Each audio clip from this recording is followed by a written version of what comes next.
Hello, you're kicking off the Sunday's edition of QPVN English News Bulletin with Milinchi and the headlines. Proposal for merging provincial-level administrative units. Success of Ship 09 at KOMODO 2025. Credit rating agencies optimistic about Vietnam's economic outlook. On February the 20th, the Politburo and the Secretariat issued conclusion number 127 on conducting research and proposing further restructuring of the political system. The key points include merging certain provincial-level administrative units, eliminating the district level, and continuing commune-level administration consolidations. Streamlining the Vietnam Fatherland Front, political social organizations, and mass associations aside touched by the party and state after the merger or consolidation. Proposing changes to the party system at the provincial and commune levels and preparing reports for the party central committee. Restructuring local costs and procuracies in line with the direction of eliminating the district level. Continuing military organization reforms, reviewing and amending party regulations, the constitution and state laws, temporarily suspending the party congresses at the commune and district levels, party committees. After the 11th plenum of the party central committee, the Politburo will provide further directives and guidance. For it touched, the Politburo and the Secretariat have required progress reports according to specific timelines. Continuing to call on domestic and foreign businesses to work closely with Vietnam for an 8% growth rate in 2025 and sustain double-digit expansion of the economy in the following years. On the afternoon of March 1st, Prime Minister Phạm Minh Chính hosted a roundtable discussion with Japanese businesses in Hanoi, aiming to augment investment cooperation for Vietnam fast and sustainable development. Japan is currently the leading economic partner, the largest ODA capital provider and labor cooperation partner, the third largest investor, the fourth largest trade and tourism partner of Vietnam. Representatives from Japan highly appreciate the investment and business environment in the country, wishing to further contribute to the local economic development, especially when Vietnam has entered a new era of national growth. The Prime Minister hopes that Japanese enterprises, with their experience, resources, and prestige, will support Vietnam in accessing green and sustainable financial sources and continue to invest in Vietnam, contributing to the prosperous development of the two countries. On March 1st, in Long An Province, the Central Committee of the Ho Chi Minh Communist Youth Union and the Vietnam Youth Federation kicked off the Youth Month 2025 with the theme, Vietnamese Youth Proudly and Confidently Follow the Party. Deputy Prime Minister Lê Thịnh Long attended the launching ceremony.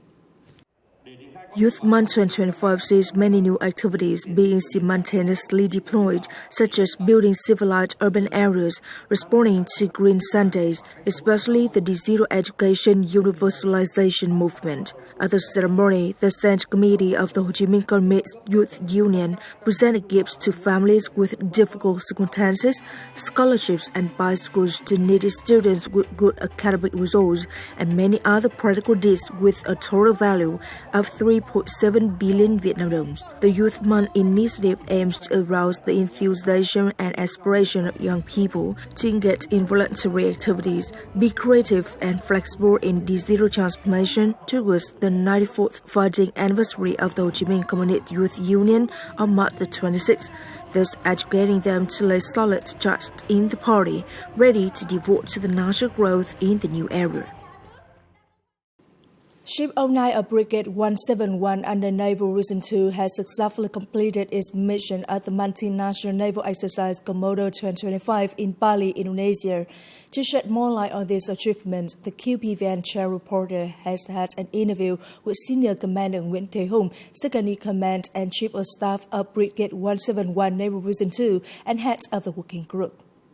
The leadership organized first participation in an international multilateral exercise, and it performed exceptionally well in coordinating with other navies. What preparations did Ship 09 and Brigade 171 undertake to ensure this success?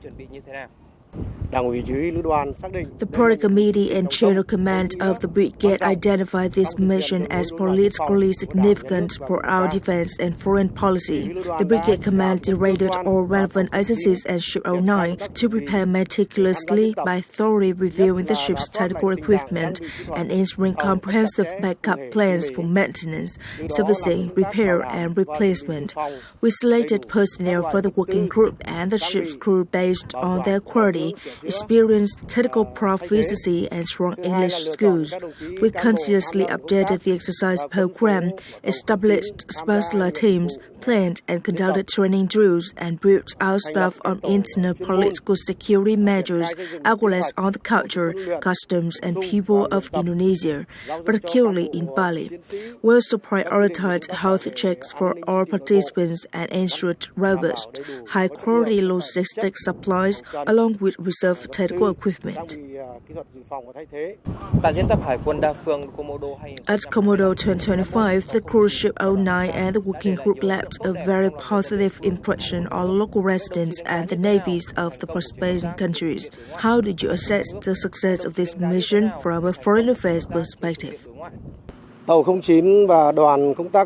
09 and the working delegation fully and responsibly participated in the contents and categories within the framework of the multinational naval exercise KOMODO 2025. For cultural and artistic exchange activities, we introduced Vietnamese dances and songs, as well as traditional dances of the host country Indonesia to Bali Islanders and the navies of other countries. Our performances received enthusiastic response from students, people, and international friends, leaving a deep impression on international friends.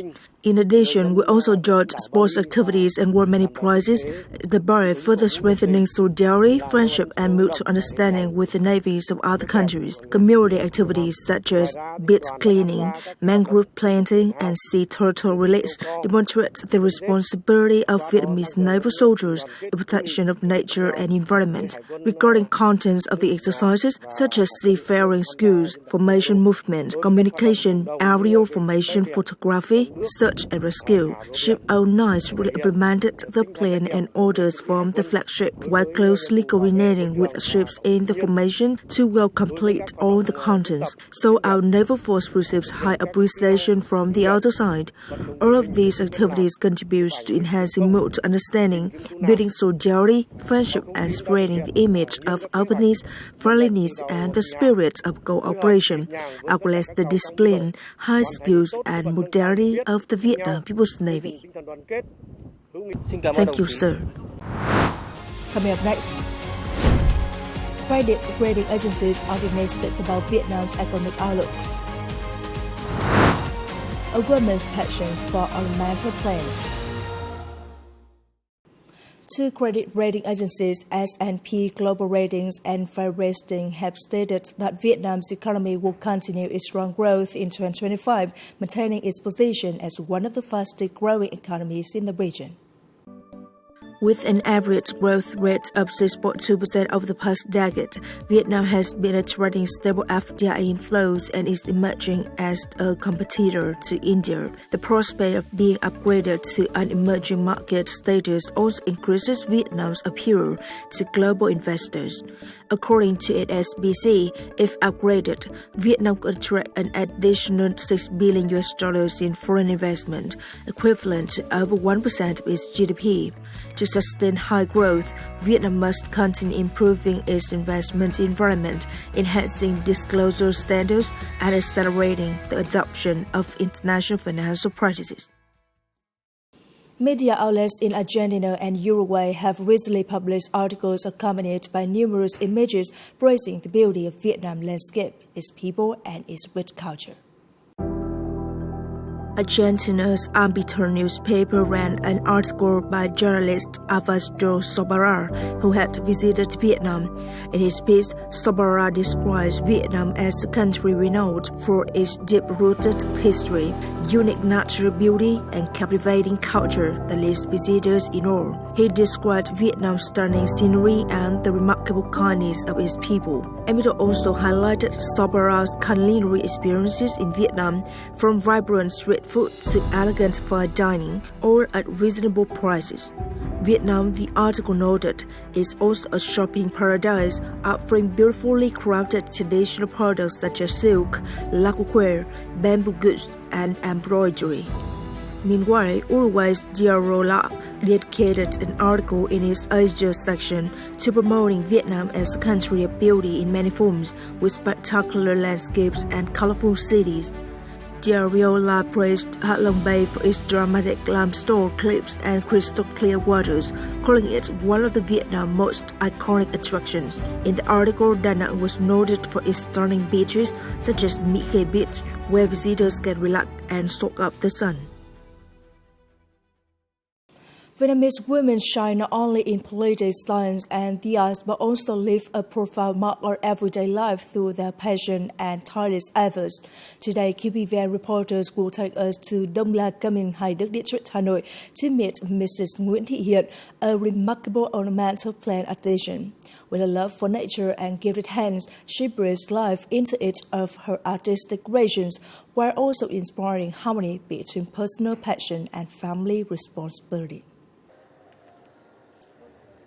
Vietnamese women not only are devoted to their families but also play a vital role in shaping new values and enriching society. With a profound love for nature, Nguyễn Thị Hiền has turned branches and potted plants into lovely works of art, it reflecting her unique touch.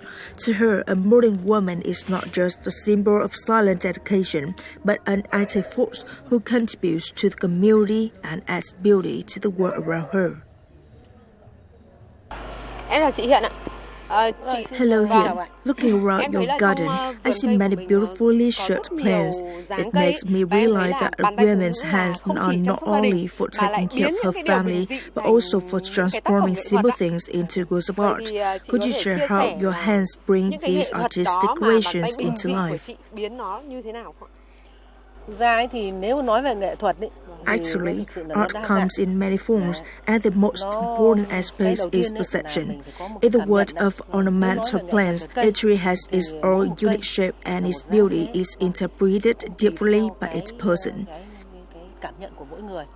I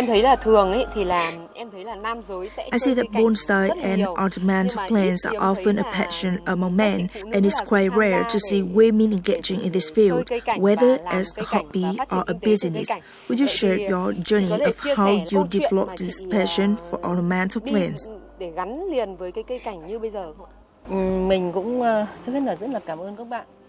Thank you. I'd love to share how I got into this field. I used to work at Hòa Bình hydropower plant, but after returning home, I saw my younger colleagues working with ornamental plants and felt it intriguing. At first, I wasn't into some plants here. Instead, I traveled to the south to find others. After a year growing them, I shared them online, and soon people started buying and exchanging. That's how my passion became both a hobby and a business. I see that you not only bring beauty to life, but also turn your passion into thriving business. Would you say this has been a proud journey? Personally, I feel very proud of this journey. After retiring, I didn't have many worries. I got to do what I love, breathe life into my creations, and follow my passion. Additionally, it provides extra income for my family, which is also a great motivation. Caring for ornamental plants takes a lot of time. How do you balance looking after your family and tending to your garden? Balancing time between family and passion is always a challenge. My children are grown, so I mainly take care of my grandchildren. My husband retired 2 years ago, so I also make time for him. In the mornings, I adjust my schedule, getting up early and only heading to the garden at around 9. In the afternoon, I come home a bit earlier to manage household work. The key is to maintain a balance, pursuing my passion while ensuring my family remains a priority.